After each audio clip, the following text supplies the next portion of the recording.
وَلْتَكُن مِّنكُمْ أُمَّةٌ يَدْعُونَ إِلَى الْخَيْرِ وَيَأْمُرُونَ بِالْمَعْرُوفِ وَيَنْهَوْنَ عَنِ الْمُنكَرِ ۚ وَأُولَٰئِكَ هُمُ الْمُفْلِحُونَ.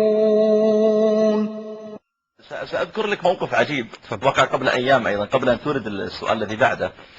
قبل قرابة الشهرين تقريبا كنت في نيوزيلندا، فخرجت، كنت أدرس إنجليزي، فخرجت من المدرسة، فكان في مجموعة من الشباب السعوديين ممن ذهبوا يدرسون هناك، وأكثرهم من الطلاب خريجين الثانوية.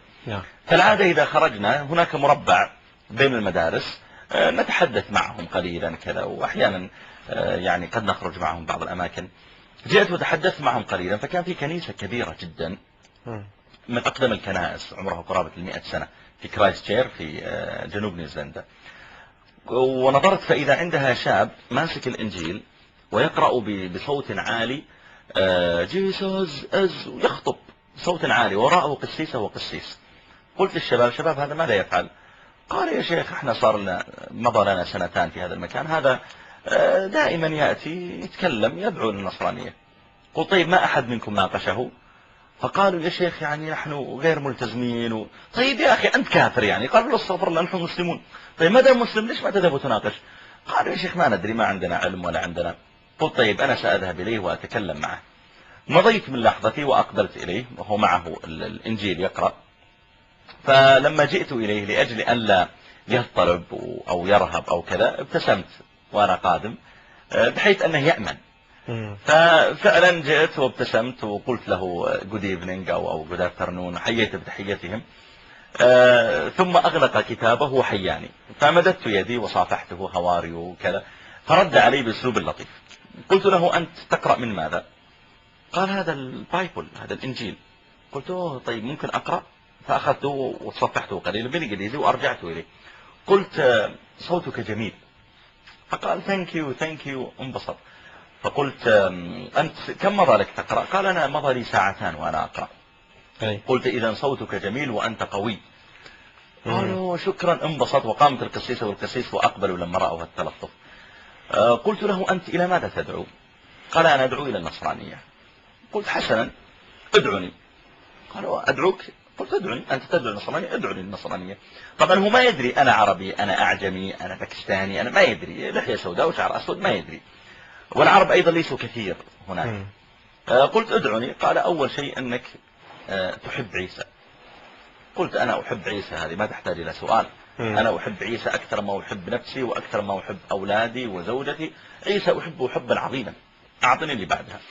قال: أن تعتقد أن عيسى ابن الله.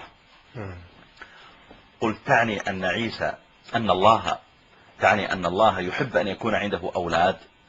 قال: يس. قلت: معناه أن الله يحب يكون عنده أولاد، لذلك عنده ولد اسمه عيسى. قال: صحيح. قلت: ما دام أن الله يحب أن يكون عنده أولاد، لماذا الله ما عنده إلا ولد واحد؟ ما دام يحب الأولاد يا أخي يكون عنده 20 ولد 30 ولد، ليش ولد واحد بس؟ قال: I don't know. ثم التفت على القسيس التي بجانبه فقالت: I don't know. التفتت على القسيس فقال: I don't know، لا أعلم. ثم التفتوا إلي. سأختصر لك. قلت له: طيب أنا سأعطيك، هل سمعتم كلاما عربيا قبل ذلك؟ قالوا: لا. قلت: هل سبق أن قابلتم عربا قبل ذلك؟ قالوا: لا.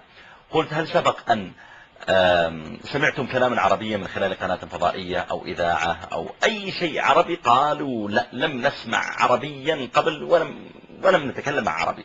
قلت: ممتاز، أنا جملتين وأخبروني ما هو الفرق بينهما، اختبار. قالوا: طيب. طبعا تجمعوا الشباب وبدأوا يصورون بالجوالات فقلت: خذ الجملة الأولى.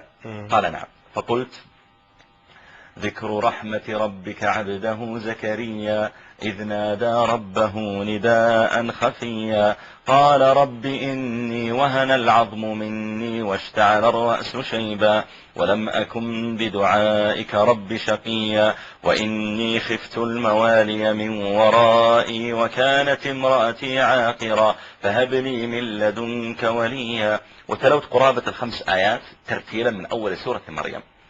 قلت هذه الجملة الأولى سمعتوها؟ قالوا نعم. قلت خذوا الجملة الثانية.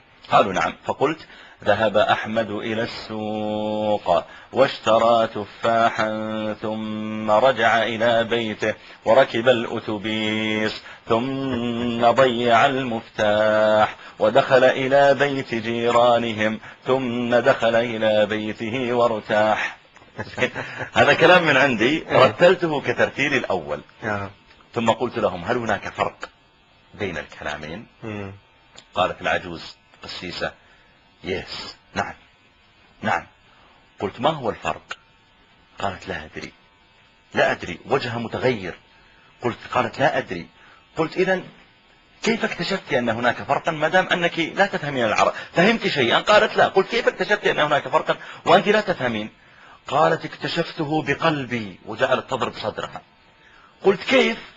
قالت لما قرأت الكلام الأول جعل قلبي ينتفض. والله يا شيخ بهالعبارة قالت جعل قلبي ينتفض ولما قرأت الكلام الثاني عادي. قلت طيب تتوقعين الكلام الأول ماذا والكلام الثاني ماذا؟ قالت الكلام الأول كلام الله سبحان الله والله وأشرت إلى السماء. هذا الكلام قبل 2 شهرين. قالت الكلام الأول كلام الله وأشرت إلى السماء. قلت والكلام الثاني؟ قالت الكلام الثاني ما أدري قد يكون أغنية عربية شعر كلام ما أدري. أما الكلام الأول فكلام النبي جاء به من الله. شوف يا أخي يعني هذا دليل أن هؤلاء الناس يحتاجون إلى أي إنسان. طبعا بعدها طال النقاش حول يعني أهمية الإسلام وأن هذا القرآن لولا أنه حق وإلا لما أثر فيكم إلى آخر ما وقع. لكن الذي أعني أخي أننا نحتاج إلى كل جندي من جنود الإسلام أن يوصل رسالة الإسلام إلى غيره.